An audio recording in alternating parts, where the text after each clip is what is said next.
Ma sœur jumelle, Anna, s'est mariée à son fiancé, Josh, il y a quelques jours.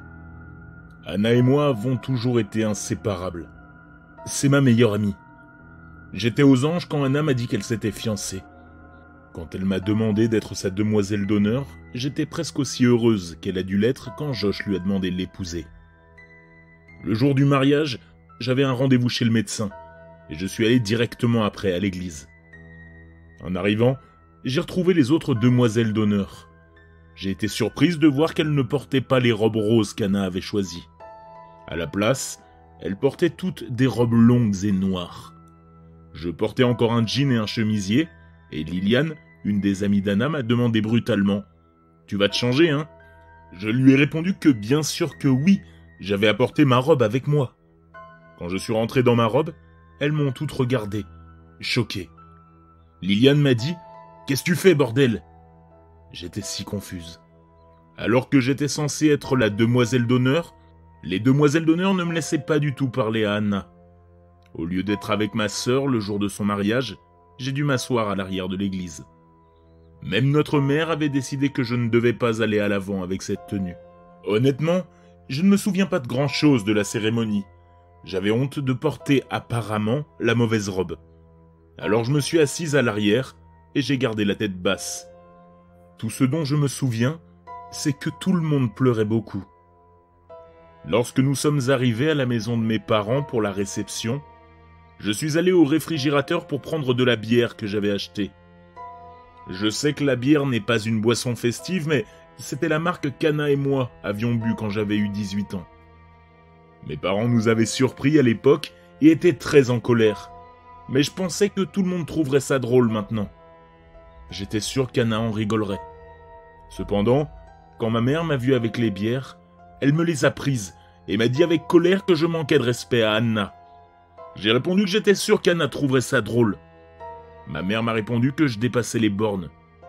Je sais qu'un mariage est une chose sérieuse, mais tout le monde était si solennel.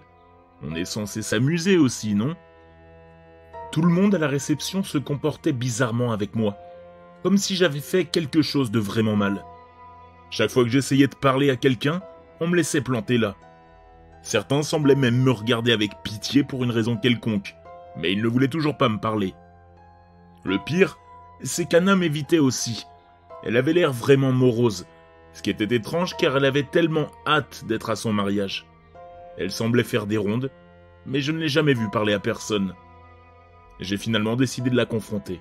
Je lui ai dit que j'étais désolé pour la robe, mais qu'elle ne m'avait pas parlé du changement de plan et que je ne savais pas ce que j'avais fait de mal. Elle n'a pas répondu, mais elle m'a regardé avec un regard de dédain qu'elle ne m'avait jamais jeté auparavant. Je lui ai alors demandé pourquoi elle n'était pas avec Josh et si quelque chose s'était produit entre eux qui la contrariait. Elle m'a répondu « Je ne suis pas là pour Josh, je suis là pour toi ». Je n'ai aucune idée de ce que cela était censé signifier. Il y a une chose qui s'est passée, quelques jours avant le mariage, que je dois mentionner. Anna ne voulait pas d'enterrement de vie de jeune fille, mais elle et moi et quelques amis sommes allés boire un verre pour faire un peu la fête. Ce soir-là, j'ai vraiment tout gâché. Je devais être le conducteur désigné. Au début, je ne buvais que des Virgin Colada, mais les autres s'enivraient de plus en plus et semblaient s'amuser beaucoup plus que moi. J'ai pensé qu'un ou deux cocktails ne feraient pas de mal. Les autres étaient de toute façon trop ivres pour réaliser ce que j'avais commandé. À la fin de la soirée, j'étais plus ivre que je ne le pensais, et j'ai fini par avoir un accident avec la voiture d'Anna. Heureusement, rien de grave n'est arrivé. Anna n'a eu que quelques égratignures, et je me suis bien cogné la tête, mais à part cela, nous n'avons eu aucune blessure. Anna était vraiment en colère au début, mais je pensais qu'elle s'en serait remise avant le mariage. Mes parents étaient aussi très en colère contre moi après l'accident. Ils ont beaucoup pleuré après que la police leur ait dit ce qu'il s'était passé. Je pense qu'ils étaient vraiment déçus par moi. Josh est aussi venu ce soir-là. Même lui a pleuré. Je pense qu'il était vraiment bouleversé que ma sœur ait été blessée, même si ses blessures n'étaient pas graves. Je me sens toujours coupable d'avoir conduit en état d'ivresse, et peut-être que l'accident est la raison pour laquelle tout le monde se comporte si bizarrement avec moi. Peut-être qu'Anna est encore fâchée. Mais je pense qu'elle aurait pu me le dire au lieu de ne pas me parler du changement de robe et de se mettre en colère parce que je n'étais pas au courant. Le pire est arrivé après que je sois allé me coucher, après la réception. Je venais de m'endormir quand Anna est entrée dans ma chambre. Elle portait encore sa robe de mariée. Le tissu blanc semblait presque briller dans l'obscurité de ma chambre. Il y avait des taches sombres sur sa robe. À vue de nez, elle avait renversé du vin rouge sur le devant. Je pense qu'elle devait être ivre, car elle a commencé à dire que j'avais tout gâché, que tout était de ma faute, et qu'elle allait me le faire regretter pour le reste de ma vie. Son visage était déformé par la rage. Il avait l'air presque inhumain. J'étais en état de choc. Sa voix était étrangement rauque. Anna est une fumeuse, donc je suppose qu'elle avait bu du vin et fumé quelques clopes. J'ai commencé à pleurer, et je lui ai demandé ce qu'elle voulait dire. Elle a poussé un cri surnaturel et s'est jetée sur moi.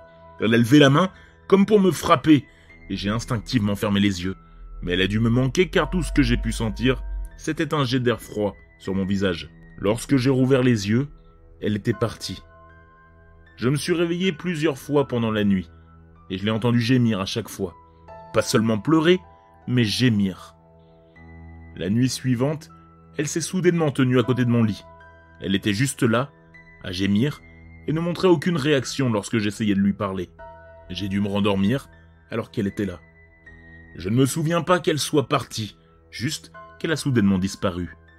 Depuis lors, elle vient dans ma chambre tous les soirs. À chaque fois, elle porte sa robe de mariée tachée. Je ne sais pas pourquoi elle me tourmente. Je voulais lui en parler pendant la journée, mais elle quitte la maison avant que je me lève. Elle vient dans ma chambre la nuit, me réprimande, pleure, et me dit qu'elle ne me laissera plus jamais en paix. J'ai parlé à mes parents de son comportement, mais ils ont refusé de discuter avec elle. Ils ont même dit que je l'imaginais. Ils m'ont dit que je devais comprendre qu'Anna n'était plus là. Je leur ai répondu que je savais qu'elle vivait maintenant dans un appartement avec Josh, mais qu'il était évident qu'elle venait chez nous tous les soirs. Je suis vraiment frustré qu'ils ne me croient pas. Je ne veux pas aller me coucher ce soir. Pour être honnête, je suis terrifié par Anna.